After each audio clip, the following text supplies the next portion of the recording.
Hey, fifth graders, I am back coming to you from our classroom today with chapter 39, the last chapter from our book, Insignificant Events in the Life of a Cactus. Connor, Zion, and I walked down the crowded sidewalk at school. It was lunchtime and everyone milled about carrying lunch bags. They congregated in the grass, eating their sandwiches. We discussed our plans for the weekend. The guys were going to help me come up with a memorial for Aven to put at the top of the hill. I thought it would be a nice surprise for Josephine. I was also going to start teaching them how to play the guitar. Connor hoped it would help his tics, and Zion hoped it would help him with the ladies. We already have 5 shops rented out from the festival, I told them. Really great artists, too. That's awesome, said Zion. And I've been thinking about how Stagecoach Pass is so dead over the summer, I said. It's just too hot for people to come and walk around, so I've been at the outdoor malls taking notes, and what they have to offer still draws people in during the summer, and get this. I jumped in front of them. They both stopped and gave me their full attention. I waited for a moment for tension. Finally, I said, "Splash pad," with serious dramatic flair. "You want to put a splash pad at Stagecoach Pass?" Connor said.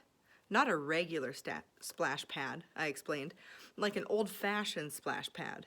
"Oh yeah," Zion said, "like the splash pads they used to have that Billy the Kid brought his kids to." "Oh yeah, ha ha," I said. I mean, instead of a regular splash pad, it would have like a water pumping windmill and a little creek that runs around it, and maybe even a fort with a water slide or something like that. It would, of course, have to stick with the Stagecoach Pass theme. "That's a great idea," Connor said. "Yeah, and we could plant some big trees around it with picnic benches underneath for the parents to sit, and then if we get our sandwich shop and our smoothie place, they'll have something to pick up for lunch. I also thought that we need a store that sells old-fashioned toys, like really cool ones. It would be quite the summer outing for families." "You know, Aven," said Zion, "I think one day you might be running that place." "Are you kidding me?" said Connor. "She already is." "Oh, and another thing," I said. "I'm going to learn how to ride a horse." "Cool," said Connor. "Awesome," said Zion. And you know what? They didn't look surprised at all. Jessica walked by us. "Hey, Aven," she called, and a couple girls walking with her waved at me. "Hey," I said. "See you guys at practice later."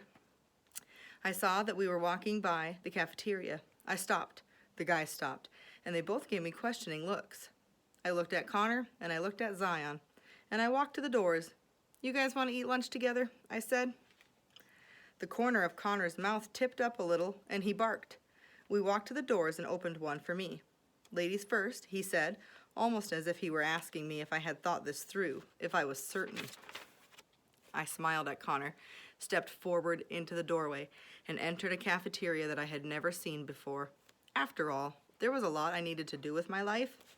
I had places to see, things to try, new friends to meet, and light to shine.